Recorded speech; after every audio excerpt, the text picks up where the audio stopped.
Hello student, हम आज BA part first के विश्व के इतिहास पुस्तक के प्रथम अध्याय पुनः जागरण के ऊपर चर्चा कर रहे हैं। पुनः जागरण क्या है? ये यूरोप के मध्यकाल के ऊपर है कि इस काल में बहुत अधिक अंधकार का युग तो हम नहीं कह सकते, लेकिन कुछ ऐसी परिस्थितियाँ उत्पन्न हुई जिसने मनुष्यों को चेतना युक्त बनाया, और ये चेतना ही पुनः जागरण कहती है। मतलब अंधेरे से उजाले की ओर। हम ऐसे कह सकते हैं कि इस समय नैतिक और बौद्धिक जड़ता थी, जिससे उससे निपटने के लिए मानव को आगे की ओर बढ़ना था। तो कई परिस्थितियां ऐसी रही जो पुनः जागरण के कारण बनी। तो आज हम पुनः जागरण के क्या क्या कारण रहे ये चीज़ देखते हैं। तो धर्म युद्ध है, व्यापारिक समृद्धि, कागज व मुद्रण यंत्र का प्रयोग, कुस्तुनतुनिया पर तुर्कों का अधिकार, मंगोल साम्राज्य को उदय, ये सारे कारण थे जिससे कि पुनः जागरण हुआ। तो पहला पॉइंट हम उठाएंगे धर्म युद्ध, क्रूसेड जिसे कहा जाता है। धर्म युद्ध क्या था कि जो जेरूसलम था ये ईसाइयों का एक पवित्र स्थान था, तीर्थ स्थल। इसको लेकर मुसलमानों और ईसाइयों के बीच में युद्ध हुआ था। मुसलमानों और ईसाइयों के बीच में युद्ध हुआ था, और इस कारण से इसे धर्मयुद्ध की संज्ञा दी गई थी। इन धर्मयुद्ध के कारण क्या हुआ? यूरोपवासियों का पूर्व के लोगों से मिलना हुआ, और पूर्व के लोग जो थे वो ज्ञान के प्रकाश से आलोकित थे। इन धर्म युद्धों से उन्हें यात्रा करने का मौका मिला, और उन्होंने लंबी यात्रा करने से नए लोगों से मिले, उनके नए विचारों को उन्होंने ग्रहण किया। इसके अतिरिक्त जो लोग धर्म युद्ध से लौटे थे उनका बौद्धिक क्षितिज भी अब बहुत अधिक बड़ा हो गया, और उन्हें अपने सीमित जीवन में अरुचि होने लगी। कहने का मतलब है कि ये जो धर्म युद्ध था इससे नए नए लोगों से मिले, उनकी नए नए बातों से उन्होंने उनके नए नए विचारों को अपनाया, और इस वजह से उनमें बौद्धिकता का भाव उत्पन्न हुआ।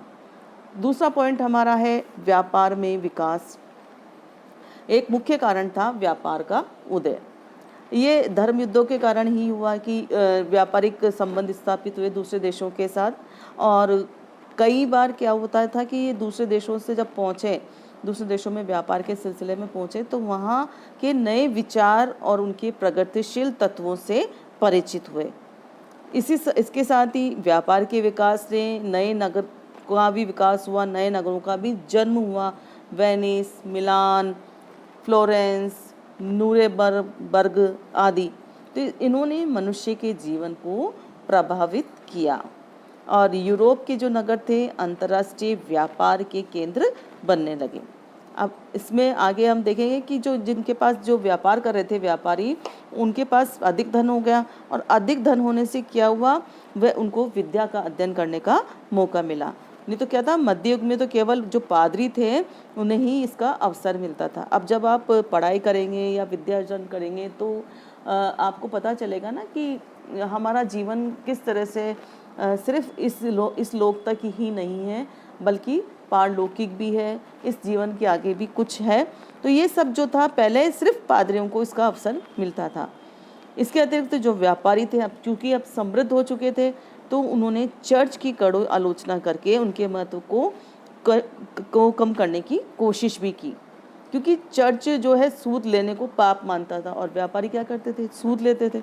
तो उन्होंने इस चर्च का विरोध किया। इसके बाद कागज और छापे खाने का भी आविष्कार हो गया। छापा खाना, जहाँ पर छपाई होती है। तो इसमें क्या था? छापे खाने के आविष्कार से अब तक तो क्या था, हस्तलिखित ग्रंथ होते थे, तो कुछ ही लोगों के पास होते थे, और वो बहुत कॉस्टली भी होते थे। लेकिन जैसे जैसे छापे खाने का, कागज़ का आविष्कार हुआ, तो हजारों की संख्या में पुस्तकें छपने लगी, और वह जन जन तक पहुंचने लगी। उन किताबों से लोगों को बहुत सी नई जानकारियां प्राप्त हुई। कैक्सन में 1477 में ब्रिटेन में छापाखाना स्थापित हुआ। फिर धीरे धीरे इटली, जर्मनी, स्पेन सभी जगहों पर इस छापेखाने का प्रयोग होने लगा। अब जैसे कि मैंने बताया कि धीरे धीरे ये कम महंगी पुस्तकें छपने लगी, तो लोगों के पास इसका ज्ञान प्राप्त होने लगा। तो ये मुद्रा का जो कला का विकास हुआ, ये पुनः जागरण का या बौद्धिक चेतना का इसने सर्वाधिक विकास किया। नेक्स्ट हमारा पॉइंट है कुस्तुनतुनिया पर तुर्कों का अधिकार। 1453 में तुर्कों ने पूर्वी रोमन साम्राज्य की जो राजधानी थी उस पर अधिकार कर लिया। अब इस पर अधिकार हो जाने से क्या हुआ कि जो यूरोप से पूर्वी देश के जो मार्ग जाते थे उन पर तुर्कों का अधिकार हो गया, वो अब जाने नहीं देते थे। अब यूरोप के जो लोग थे उनका पूर्वी देशों के साथ व्यापार बंद हो गया। अब यूरोप में विलासिता की सामग्री और गर्म मसालों की ज़बरदस्त मांग थी। इसको पूरा करने के लिए उन्होंने क्या करा, नए रास्तों की खोज की। नए रास्तों की खोज से क्या हुआ, अमेरिका की खोज हुई, भारत की हुई और अन्य पूर्वी द्वीपों का जो जलमार्ग से ढूंढ निकाला। कुस्तुनतुनिया पर जो कुस्तुनतुनिया है वो काफ़ी समय से ज्ञान, दर्शन और कला का केंद्र भी रहा। तो इससे क्या लोगों को मिलने का मौका मिलने से उनके अंदर जागृति आई। ये पुनर्जागरण का एक केंद्र था। मंगोल साम्राज्य का उदय। मंगोल साम्राज्य, तो ये मंगोल क्या है, जो चंगेज खां था मंगोलियन, उसकी मृत्यु के बाद कुबलाई खान ने एक विशाल साम्राज्य की स्थापना की थी और इसमें उसने रूस, पोलैंड, हंगरी आदि पर भी अधिकार कर लिया था। और जो उसका दरबार था वो विद्वानों, धर्म प्रचारकों और व्यापारियों का केंद्र था। उसकी सभा में कई प्रकार के लोग थे, जैसे भारत के बौद्ध भिक्षु भी थे, पेरिस, इटली और चीन के दस्तकार भी थे, भारत के गणितज्ञ, ज्योतिषाचार्य भी थे। तो इन सब का एक स्थान होने से वहाँ आपस में वो विचारों का आदान प्रदान करते थे और इससे यूरोप के लोगों पर काफ़ी प्रभाव पड़ता था। और प्रसिद्ध वेनिस यात्री जो मार्को पोलो था वो भी कुबलाई खां के दरबार में था और उसने भी अपनी यात्रा का एक विवरण लिखा और उसकी यात्रा के विवरण से भी यूरोप वासियों का जो मानस था उन्होंने उसको मतलब वो कर दिया कि हाँ भाई इसमें चेंज हो सकता है।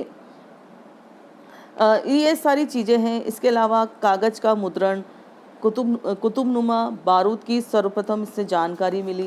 तो ऐसे कारण थे जो पुनर्जागरण के कारण बने। धन्यवाद।